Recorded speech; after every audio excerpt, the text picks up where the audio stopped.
step one of the 6 steps is planning your painting, the composition, using thumbnail sketches, choosing the colours that you want to use, the materials, the techniques, etc. So spending time in the planning process. So once you've finished planning your painting, next step is to draw your painting. I use an HB pencil and mask out, if necessary, any light areas. I've mixed up my colours for the background trees, and I've used a cool blue and the cool yellow, mostly the Prussian blue with a touch of the lemon yellow, and I'm working wet in wet with my size 10 brush, leaving white and light areas as well, so still thinking about those lights. I've mixed up a little bit more of Prussian blue here with a touch of the lemon yellow. I've also used a little bit of ultramarine as well in the background. Not that it's a cool blue, but blue is a cool colour anyway, so it recedes. Everything's cool in tone. Warm colours come forward, they're hot and fiery. Cool colours recede. I'm using a very, very creamy yellow with a mixture of the lemon yellow and the Quinacridone gold, painting damp into wet. And I'm actually tilting to make sure that that greeny or the bluey green colour doesn't run down into my lighter sort of middle distance area. So I've mixed up a little bit of ultramarine and lemon yellow. So it's a cool yellow. Cool yellows make beautiful greens, as do cool blues. Ultramarine is a warm blue, so it's got tiny particles of red in it. So it warms up the colour. So it kind of neutralises it a little bit. But it's still a good colour to mix greens. So I've mixed up a very creamy green in the foreground here, using a bit of Prussian blue along with the lemon yellow. So really just mixing up the greens here. But I want them, as you can see, the difference between the background now at the middle ground and the foreground is these greens are a lot warmer and the ones in the background are a lot cooler. And I'm actually sprinkling on a little bit of salt here just to sort of create some lovely light textures when the painting starts to dry. So let that dry naturally. I'm also using light brown Brusho just to put on around the sort of thistles here to create some textures, and I'm going to let all that dry naturally.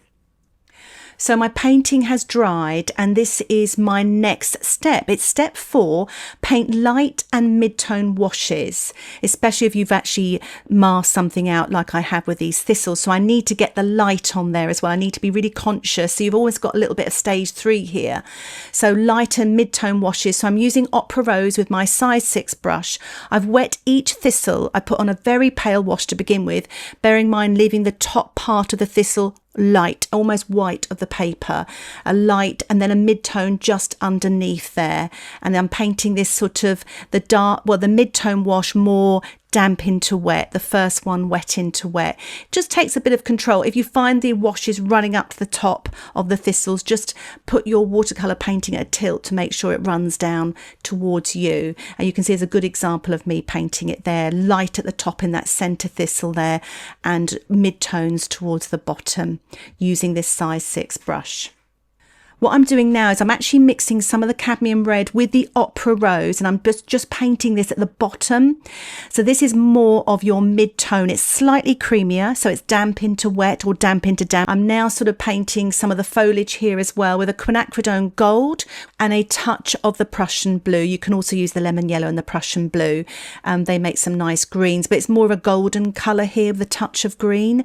So I'm just working the painting there. So the light washes first and then the mid-tone. So I'm just painting underneath the foliage here, again working with light tones. So it's with Quinacridone gold with a touch of ultramarine. So light tones and mid-tones, pretty much working wet on dry and then putting the mid-tones in damp into damp using my size 6 brush. If you find that's a bit too big, swap to a smaller brush. So I've allowed my painting to dry, and now I'm working with the mid to dark tones, and I'm just sort of, the thing to decide as well is where your light's coming from. So I've decided obviously it's coming from above, but the sort of the light's also coming a little bit from the right hand side. So I'm concentrating on putting my darker tones on the left hand side. I'm working wet on dry using my size 2 round brush just to paint in these very thin stems. Take your time with them, they can be a bit tricky. and I'm just using a mixture of the ultramarine with a little bit of the lemon yellow. I'm painting in some mid-tone to darker tone leaves here, and I like to mix up my greens, so I might add a little bit of quinacridone gold, a touch of lemon yellow, and also change the blues as well, just to create some variety of colour. I've allowed my painting to dry, and it is my final stage. It's step 6, and I always like to call this darks and details, but I do sometimes finish off with a light spatter as well. But I'm just painting with my size 4 brush here, or you can use a smaller brush, whatever makes you feel comfortable. I'm just painting in some darks on the stems on the left hand side, and just painting quite flat dark leaves here and then. They're quite silhouetted, and I'm sort of pressing down with my brush and then lifting off, so you get the sort of more pointy end of the leaf there. And I'm using ultramarine and quinacridone gold. And I am now painting, stippling really, some very dark, I've mixed up some Prussian blue and red, which makes a really lovely dark brown, warm red and a cool blue. And I'm just stippling on the left hand side here, some darker marks, darks and details. Keep that structure so you will have more successful paintings. The one thing you will get out of this is you won't be overpainting. You can see that structure, and you're working light to dark, and you'll find you're disciplining yourself more. And the more you get to grips with this, the more relaxed you'll be, and you'll develop your own style. And sometimes, you know, you'll break some of those rules as well, so it doesn't matter, but it's just to get you there. So I'm just putting a few lighter bits in there just to soften some, and I've given a little spatter with some quinacridone gold and a little bit of the lemon yellow mixed up as well, just to finish off, a little bit of sparkle, and it stops me from overworking my painting as well. And here is the finished painting. I really hope you enjoyed this step-by-step tutorial. For more in-depth tutorials, check out my Patreon membership. Details about that in the description below. Thank you so much for watching. Happy painting. Bye for now.